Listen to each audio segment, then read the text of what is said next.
Orang yang terbiasa baca Al-Baqarah, maka setan tidak akan masuk ke dalamnya minimal 3 hari. 3 malam. Ini kalau ini sudah urusan spiritual. Jangan diukur dengan nalar, akal. Fadluha.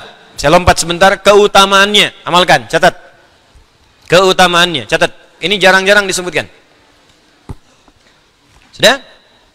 Saya sebutkan satu saja untuk malam ini. Nanti kita lihat. Wa qad warada fi fadli suratil Baqarati ahaditsu muta'addidatun. Pernah tersebut dari keterangan Nabi sallallahu alaihi wasallam dari beragam hadis tentang keutamaan surah Al-Baqarah. Wa atharun mutanawwi'ah, juga jejak-jejak kisah-kisah yang tersambung riwayatnya, yang beragam versinya. Jadi kalau athar itu, teman-teman, itu bukan kisah biasa. Ya, athar itu awalnya jejak-jejak yang diikuti. Jadi kalau antum misalnya melangkah, kan ada tapaknya kan? Terus kita ingin ikuti jadi napak tilas sampai ketemu sumbernya. Ah, itu athar namanya. Kalau disusun jadi satu, jadi ma'thur. Kalau banyak jadi ma'thurat. Makanya ada zikir ma'thurat. Zikir pagi petang. Kan ma'thurat ya? Kenapa disebut ma'thurat? Karena zikirnya tersambung jejak-jejaknya kepada kehidupan dan bacaan-bacaan Nabi sallallahu alaihi wasallam. Paham? Nah. Tentang Al-Baqarah ini keutamaannya disebutkan Nabi, juga kisah-kisahnya bersambung jejaknya bisa diteliti, tersambung pada orang-orang yang mengalaminya atas petunjuk Nabi sallallahu alaihi wasallam. Minha di antaranya ma jaa fi musnadi Ahmad wa sahihi Muslim wa Tirmidzi wan Nasa'i. Anda bisa temukan jejak ini di Musnad Imam Ahmad, dalam Sahih Muslim, dalam Jami'-nya At-Tirmidzi atau Sunan At-Tirmidzi dan Sunan An-Nasa'i. Ya, an Abi Hurairah. Satu, hadis riwayat sahabat Abu Hurairah, Abdurrahman bin Sakhar nama aslinya, anna Rasulullah sallallahu alaihi wasallam, dari Abu Hurairah radhiyallahu taala anhu menyampaikan bahwa Rasulullah sallallahu alaihi wasallam qala, beliau bersabda. Perhatikan. La taj'alu buyutakum qubura. Jangan jadikan rumah-rumahmu seperti kuburan. Bahkan misluhnya itu dibuang. Awas, awas, awas. Ya, awas. Ada musyabbih, musyabbah, adatut tashbih, wajhu syibih. Adatut tashbihnya yang alat menyerupakannya di ilmu balaghah itu dibuang. Kalau dibuang itu sangat ketat. Ya, misal. Kita ingin katakan pada istri kita misalnya, anti kal qamari fil jamalah. Sayang, kamu cantik seperti rembulan. Ya, yang belum nikah maaf ya. Anti kal qamari fil jamalah. Musyabbah, ya, istri diserupakan musyabbah dengan rembulan. Ya, atau kal badri fil jamalah. Ya, diserupakan wajhu syibihnya dalam kecantikan. Ada tuh tasbihnya, alatnya kak seperti. Kalau Anda ingin menguatkan pujiannya, buang. Kemudian ada tasbihnya. Anti qamarun fil jamalah. Kamu itu benar-benar rembulan. Ya, benar-benar rembulan dalam kecantikanmu. Kalau ingin lebih kuat lagi, buang fil jamalahnya. Anti qamarun. Engkau itu purnama di malam hari ini. Hilang. Jelas? Nah, ini sebaliknya. Kata Nabi, la taj'alu buyutakum qubura. Asalnya begini, la taj'alu buyutakum kal quburi. Jangan jadikan rumahmu seperti kuburan, sepertinya dibuang. Maka kalimatnya menjadi, jangan jadikan rumahmu kuburan. Ada rumah yang disebut oleh Nabi kuburan. Hati-hati. Bukan seperti lagi, emang kuburan. Kayak kata Nabi ya, ingat. Padahal di sana masih ada orangnya. Masih ada penghuninya, tapi kata Nabi kuburan. Berarti di dalamnya ada mayit-mayit yang berjalan. Awas, hati-hati. Antum kalau sama seperti yang diinfokan Nabi, berarti antum mayit berjalan. Fa innal baita alladhi tuqra'u fihi suratul Baqarati la yadkhuluhu syaitan. Apa rumah yang seperti kuburan itu? Di antaranya rumah yang tidak pernah digunakan zikir di dalamnya kepada Allah Subhanahu wa taala. Gak pernah ada sholat, gak pernah baca Al-Quran di dalam, gak pernah bacaan zikir, subhanallah, alhamdulillah, memuji Allah, salawat pada Nabi. Rumah yang gak pernah dipakai zikir, itu rumah disebut oleh Nabi kuburan. Penghuninya mayat-mayat berjalan. Paham? Maka pakai. Nah, kalau kemudian Anda ingin jadikan rumahnya semerbak, ramai dengan zikir, tapi kadang-kadang ada kesulitan, mau sholat susah, mau baca Quran susah, mau ngaji susah, mau puasa susah, barangkali ada setan di dalamnya. Cara mengusirnya, baca surah Al-Baqarah. Kata Nabi, fa innal baita alladhi tuqra'u fihi suratul Baqarati la yadkhuluhu syaitan. Rumah yang dibacakan Al-Baqarah di dalamnya tidak akan pernah dimasuki setan. Yuk baca Al-Baqarah. Ya. Kalau Al-Baqarah berarti berapa ayat tadi? 286 ayat. Jadi kalau masih alif lam mim, setannya mundur dari kamar, lek di ruang tengah. Nyampe 255 sampai pintu depan. 285 keluar dari pintu, 286 menjauh dari pintu Anda. Al-Baqarah satu surat baca. Baca. Ya. Bertahap aja nggak apa-apa. Semampu kita baca sehari berapa sampai terbiasa. Sampai terbiasa. Baca. Keterangan lain, ini bagian paragraf terakhir, sabar. Alhamdulillah. Waro Ibnu Hibban fi sahihi an Sahal ibn Sa'ad, diriwayatkan oleh Ibnu Hibban dalam sahihnya. Imam Ibnu Hibban punya kitab sahih dikenal dengan Sahih Ibnu Hibban. Jadi bukan Sahih Al-Bukhari saja ya, bukan Sahih Muslim. Sahih Ibnu Khuzaimah ada, Ibnu Hibban ada. Ya, jadi ada banyak versi sahih. Al-Hakim An-Naisaburi punya kitab sahih, Al-Mustadrak. Ya, teruskan. Qala berkata, qala Rasulullah sallallahu alaihi wasallam pernah bersabda, "Inna likulli syai'in sinam. Wa inna sinamal Qur'anil Baqarah." Setiap segala hal itu punya yang istimewa dan unggul.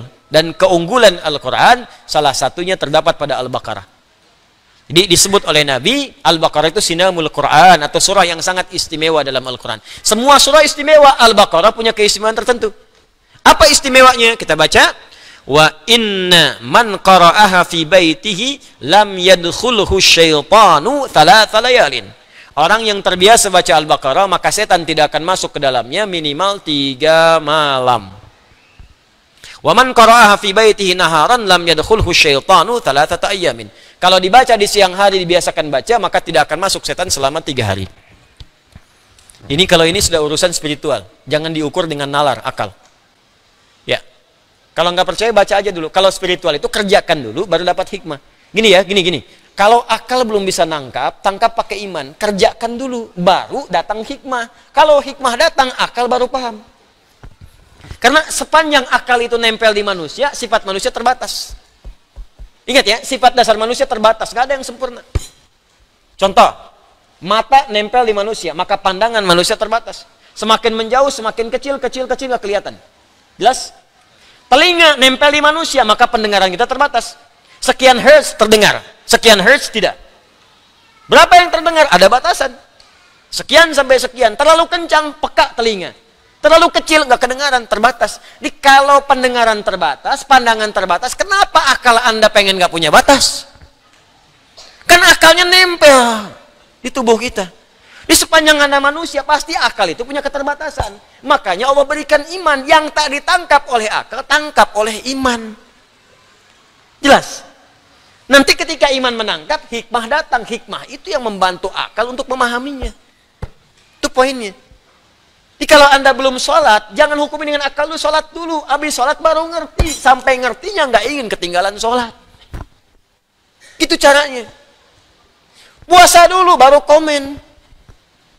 Islam itu nggak benar, Islam teroris. Masuk Islam dulu. Kalau sudah masuk Islam, baru tahu. Yakin nggak akan keluar?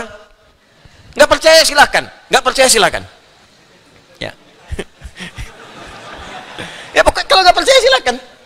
Ada non muslim misalnya nggak kenal Islam, komen Islam mau gini, Islam orang Islam begini. Masuk Islam dulu. Masuk Islam.